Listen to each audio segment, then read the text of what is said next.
I'd like to tell you about the strangest secret in the world. Some years ago, the late Nobel Prize-winning Dr. Albert Schweitzer was being interviewed in London, and a reporter asked him, "Doctor, what's wrong with men today?" And the great doctor was silent a moment, and then he said, "Men simply don't think." It's about this that I want to talk with you. We live today in a golden age. This is an era that man has looked forward to, dreamed of, and worked toward for thousands of years. But since it's here, we pretty well take it for granted. We in America are particularly fortunate to live in the richest land that ever existed on the face of the earth, a land of abundant opportunity for everyone. But do you know what happens? Well, let's take 100 men who start even at the age of 25. Do you have any idea what will happen to those men by the time they're 65? These 100 men who all start even at the age of 25 believe they're going to be successful. If you asked any one of these men if he wanted to be a success, he'd tell you he did. And you'd notice that he was eager toward life, that there was a certain sparkle to his eye, an erectness to his carriage, and life seemed like a pretty interesting adventure to him. But by the time they're 65, 1 will be rich. 4 will be financially independent. 5 will still be working. 54 will be broke. Now think a moment. Out of the 100, only 5 make the grade. Now why do so many fail? What has happened to the sparkle that was there when they were 25? What's become of the dreams, the hopes, the plans? And why is there such a large disparity between what these men intended to do and what they actually accomplished? When we say about 5% achieve success, we have to define success. And here's the best definition I've ever been able to find. Success is the progressive realization of a worthy ideal. If a man is working toward a predetermined goal and knows where he's going, that man is a success. If he's not doing that, he's a failure. Success is the progressive realization of a worthy ideal. Rollo May, the distinguished psychiatrist, wrote a wonderful book called Man's Search for Himself. And in this book he says, the opposite of courage in our society is not cowardice.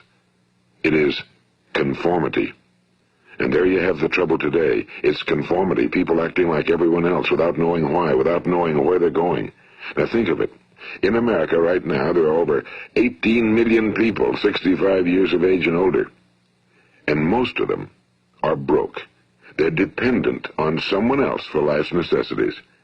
Now, we learn to read by the time we're 7. We learn to make a living by the time we're 25. Usually by that time, we're not only making a living, we're supporting a family. And yet by the time we're 65, we haven't learned how to become financially independent in the richest land that has ever been known. Why? We conform. And the trouble is that we're acting like the wrong percentage group, the 95 who don't succeed. Now, why do these people conform? Well, they really don't know. These people believe that their lives are shaped by circumstances, by things that happen to them, by exterior forces. They're outer-directed people. A survey was made one time that covered a lot of men, working men, and these men were asked, "Why do you work? Why do you get up in the morning?" 19 out of 20 had no idea. If you ask them, they'll say, well, everyone goes to work in the morning, and that's the reason they do it, because everyone else is doing it. Now let's get back to our definition of success. Who succeeds? The only person who succeeds is the person who is progressively realizing a worthy ideal. He's the person who says, I'm going to become this, and then begins to work toward that goal. I'll tell you who the successful people are. A success is the school teacher who's teaching school because that's what he or she wants to do. The success is the woman who's a wife and mother because she wanted to become a wife and mother and is doing a good job of it.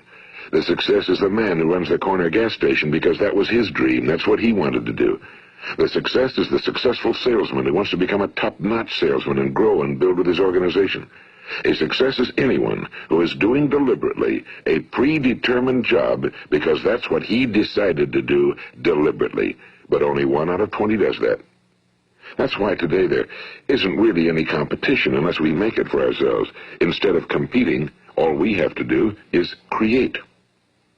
You know, for 20 years, I looked for the key which would determine what would happen to a human being.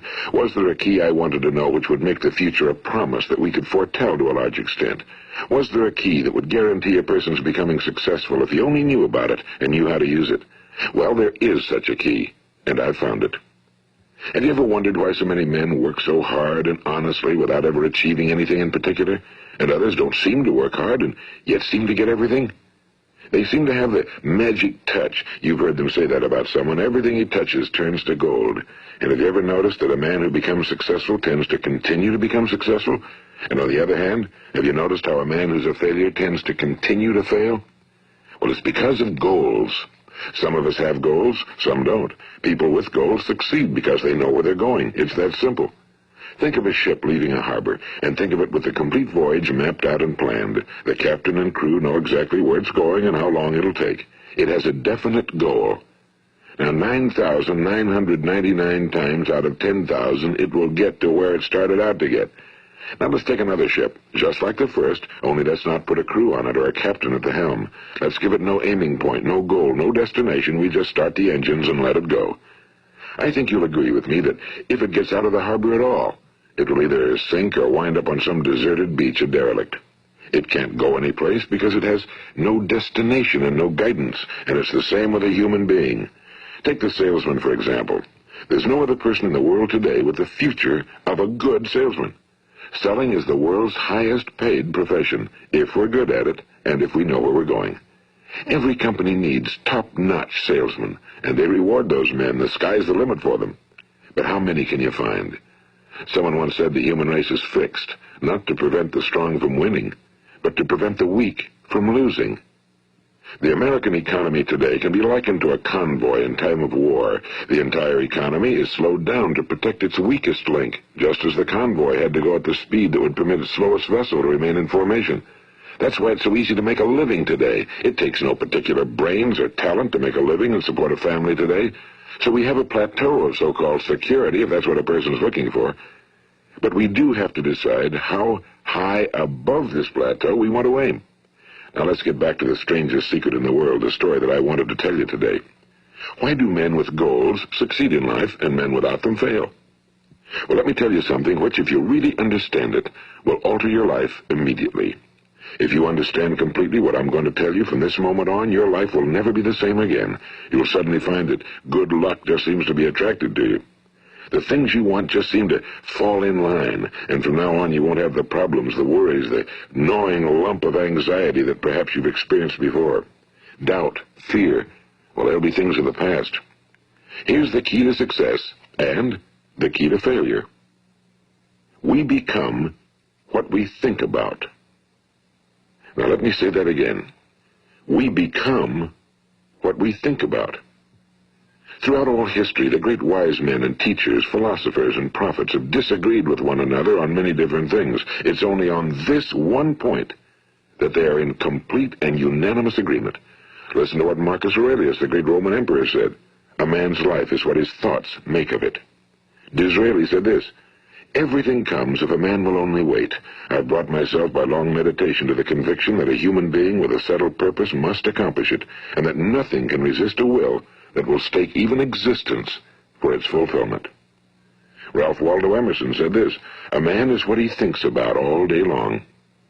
William James said, the greatest discovery of my generation is that human beings can alter their lives by altering their attitudes of mind. And he also said, we need only in cold blood act as if the thing in question were real, and it will become infallibly real by growing into such a connection with our life that it will become real.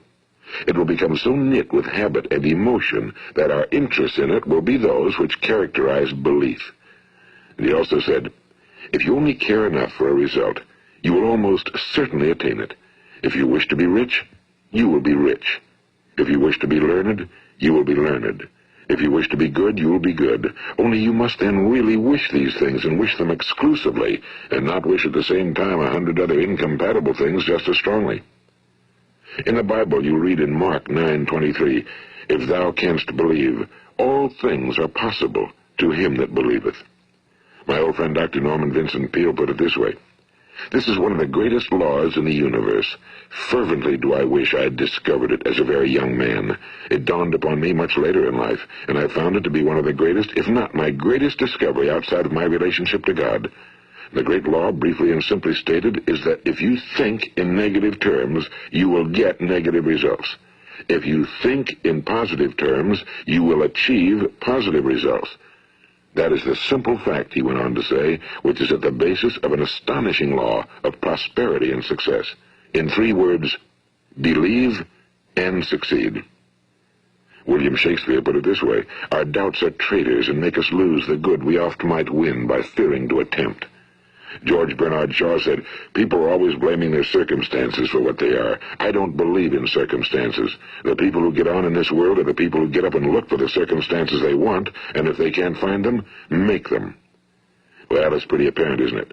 And every person who discovered this for a while believed that he was the first one to work it out. We become what we think about. Now, it stands to reason that a person who's thinking about a concrete and worthwhile goal is going to reach it, because that's what he's thinking about, and we become what we think about. Conversely, the man who has no goal, who doesn't know where he's going, and whose thoughts must therefore be thoughts of confusion and anxiety and fear and worry, becomes what he thinks about. His life becomes one of frustration and fear and anxiety and worry. And if he thinks about nothing, he becomes nothing. Now, how does it work?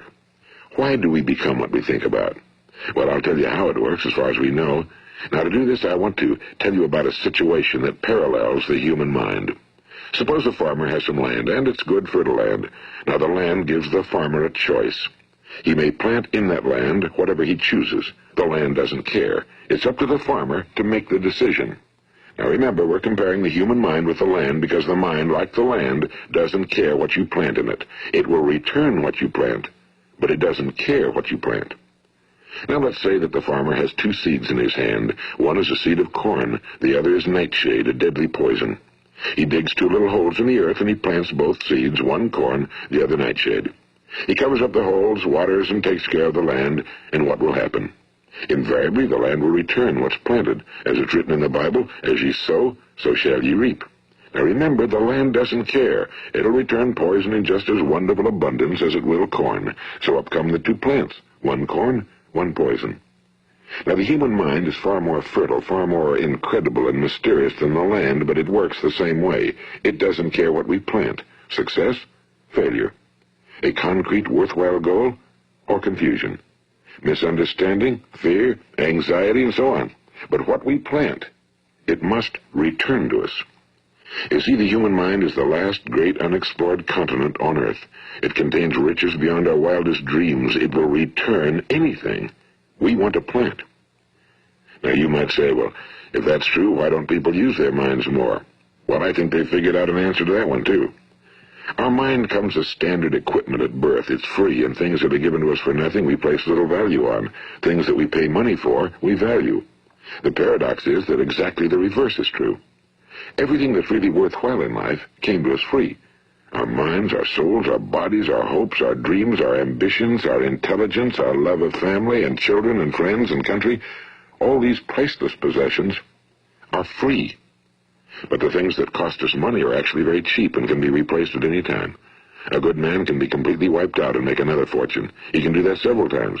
Even if our home burns down, we can rebuild it. But the things we got for nothing, we can never replace.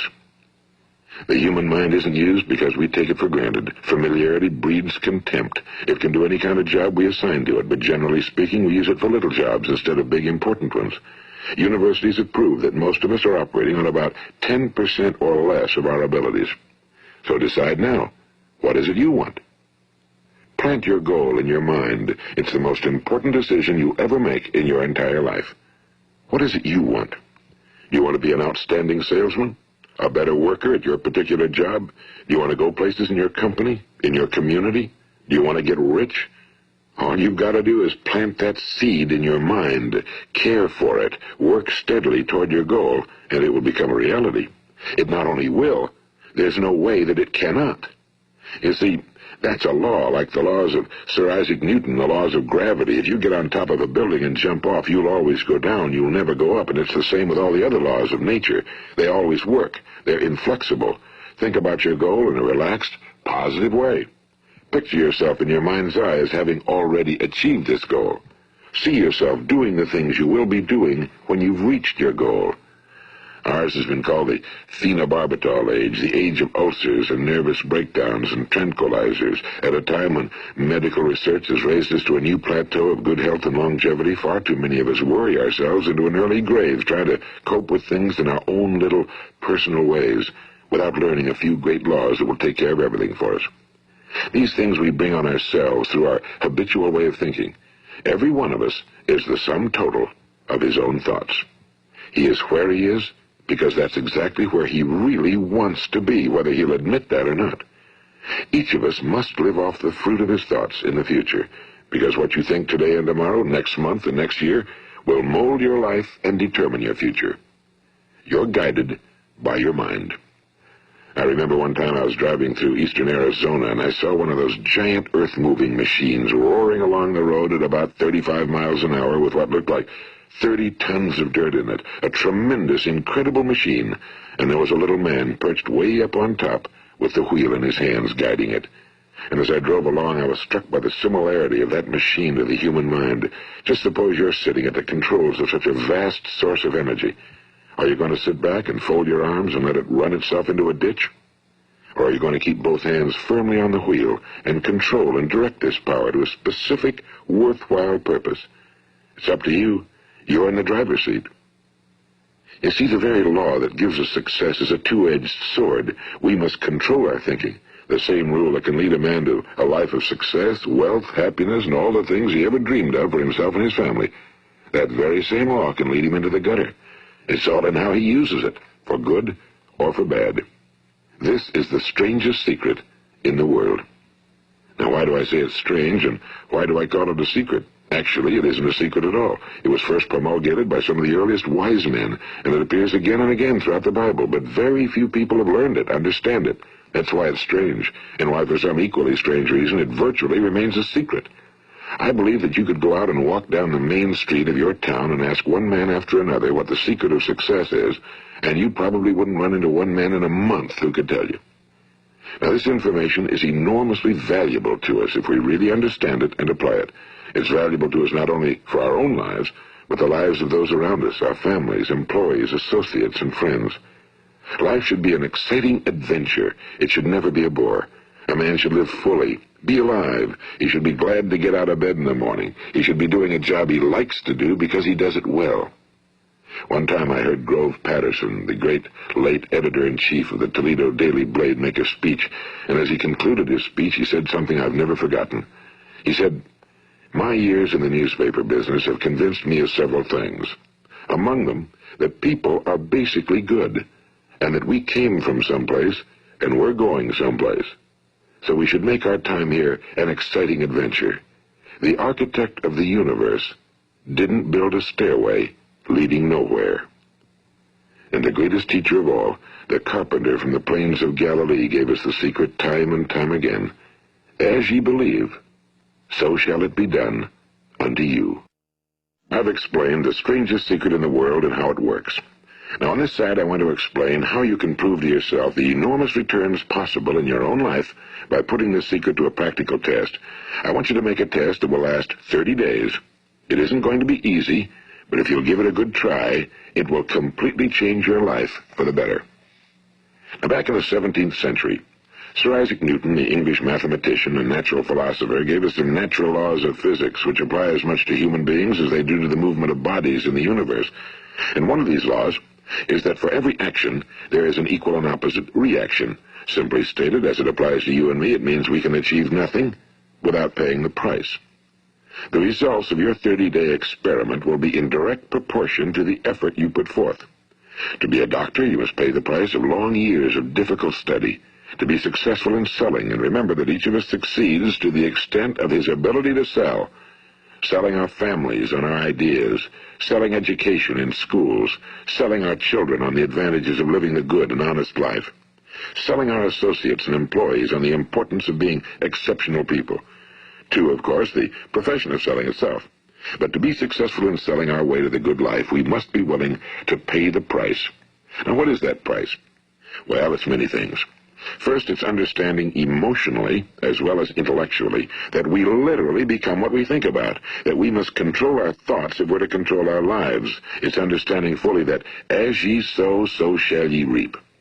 Second, it's cutting away all fetters from the mind and permitting it to soar as it was divinely designed to do. It's the realization that your limitations are self-imposed and that the opportunities for you today are enormous beyond belief.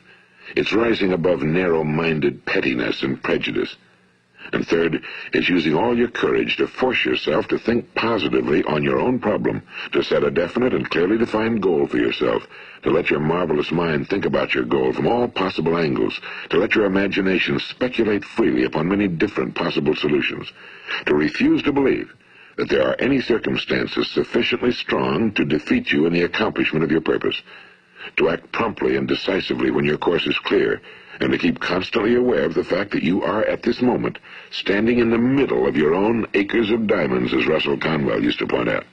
And fourth, save at least 10% of every dollar you earn. It's also remembering that no matter what your present job, it has enormous possibilities if you're willing to pay the price. Now let's just go over the important points in the price each of us must pay to achieve the wonderful life that can be ours. It is, of course, worth any price. 1. You will become what you think about. 2. Remember the word imagination and let your mind begin to soar. 3. Courage. Concentrate on your goal every day. 4. Save 10% of what you earn. And 5. Action. Ideas are worthless unless we act on them. Now, I'll try to outline the 30-day test I want you to make. Keep in mind that you have nothing to lose by making this test and everything you could possibly want to gain. There are two things that may be said of everyone. Each of us wants something, and each of us is afraid of something. I want you to write on a card what it is you want more than anything else. It may be more money. Perhaps you'd like to double your income or make a specific amount of money. It may be a beautiful home. It may be success at your job. It may be a particular position in life. It could be a more harmonious family. Each of us wants something. Now write down on your card specifically what it is you want. Make sure it's a single goal and clearly defined. You needn't show it to anyone, but carry it with you so that you can look at it several times a day. Think about it in a cheerful, relaxed, positive way each morning when you get up, and immediately you have something to work for, something to get out of bed for, something to live for. Look at it every chance you get during the day and just before going to bed at night. And as you look at it, remember that you must become what you think about, and since you're thinking about your goal, you realize that soon it will be yours. In fact, it's yours really the moment you write it down and begin to think about it. Look at the abundance all around you as you go about your daily business. You have as much right to this abundance as any other living creature. It's yours for the asking. Now we come to the difficult part. Difficult because it means the formation of what is probably a brand new habit, and new habits are not easily formed. Once formed, however, it will follow you for the rest of your life. Stop thinking about what it is you fear. Each time a fearful or negative thought comes into your consciousness, replace it with a mental picture of your positive and worthwhile goal. And there'll come times when you'll feel like giving up. It's easier for a human being to think negatively than positively. That's why only 5% are successful. You must begin now to place yourself in that group. For 30 days, you must take control of your mind. It will think about only what you permit it to think about. Each day for this 30-day test, do more than you have to do. In addition to maintaining a cheerful, positive outlook, give of yourself more than you've ever done before. Do this knowing that your returns in life must be in direct proportion to what you give. The moment you decide on a goal to work toward, you're immediately a successful person. You are then in that rare and successful category of people who know where they're going. Out of every 100 people, you belong to the top 5. Don't concern yourself too much with how you're going to achieve your goal. Leave that completely to a power greater than yourself. All you have to do is know where you're going.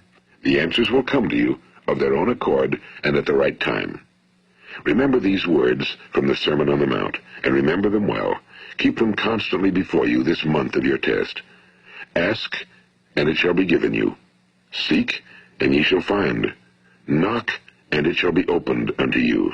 For every one that asketh receiveth, and he that seeketh findeth, and to him that knocketh it shall be opened.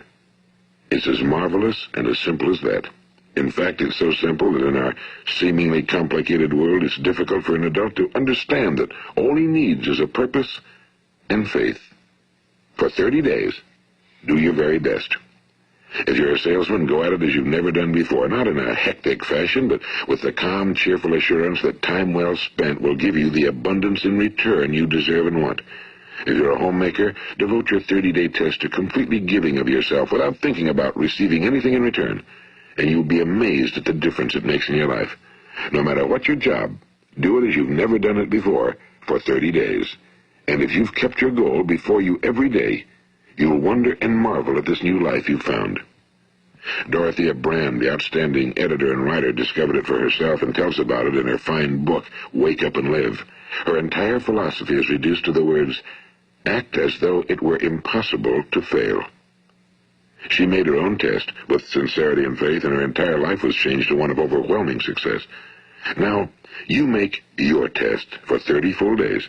Don't start your test until you've made up your mind to stick with it. You see, by being persistent, you're demonstrating faith. Persistence is simply another word for faith. If you didn't have faith, you'd never persist. If you should fail during your first 30 days, by that I mean suddenly find yourself overwhelmed by negative thoughts, you've got to start over again from that point and go 30 more days. Gradually, your new habit will form until you find yourself one of that wonderful minority to whom virtually nothing is impossible. And don't forget the card. It's vitally important as you begin this new way of living. On one side of the card, write your goal, whatever it may be. On the other side, write the words we've quoted from the Sermon on the Mount. Ask, and it shall be given you. Seek, and ye shall find. Knock, and it shall be opened unto you. Nothing great was ever accomplished without inspiration. See that during these crucial first 30 days, your own inspiration is kept at a peak. And above all, don't worry. Worry brings fear, and fear is crippling. The only thing that can cause you to worry during your test is trying to do it all yourself. Know that all you have to do is hold your goal before you. Everything else will take care of itself. Remember also to keep calm and cheerful. Don't let petty things annoy you and get you off course. Now, since making this test is difficult, some will say, why should I bother? Well, look at the alternative. No one wants to be a failure. No one really wants to be a mediocre individual. No one wants a life constantly filled with worry and fear and frustration. Therefore, remember that you must reap that which you sow. If you sow negative thoughts, your life will be filled with negative things. If you sow positive thoughts, your life will be cheerful, successful, and positive. Now, gradually, you'll have a tendency to forget what you've heard on this recording. Play it often. Keep reminding yourself of what you must do to form this new habit. Gather your whole family around at regular intervals and listen to what's been said here. You know, most men will tell you that they want to make money without understanding the law. The only people who make money work in the mint. The rest of us must earn money. This is what causes those who keep looking for something for nothing or a free ride to fail in life. The only way to earn money is by providing people with services or products which are needed and useful. We exchange our time and our product or service for the other man's money. Therefore, the law is that our financial return will be in direct proportion to our service. Now, success is not the result of making money. Making money is the result of success, and success is in direct proportion to our service. Most people have this law backwards. They believe that you're successful if you earn a lot of money. The truth is that you can only earn money after you're successful. It's like the story of the man who sat in front of the stove and said to it, "Give me heat, and then I'll add the wood."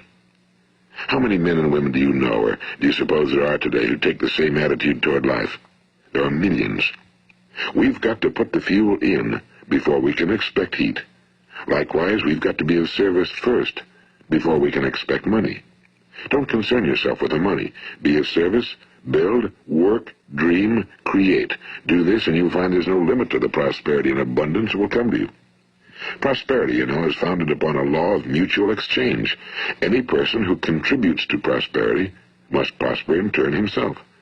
Sometimes the return will not come from those you serve, but it must come to you from someplace, because that's the law. For every action, there is an equal and opposite reaction. As you go daily through your 30-day test period, remember that your success will always be measured by the quality and quantity of service you render, and money is a yardstick for measuring this service. No man can get rich himself unless he enriches others. Now, there are no exceptions to a law. You can drive down any street in America and from your car estimate the service that's being rendered by the people living on that street. Had you ever thought of this yardstick before? It's interesting.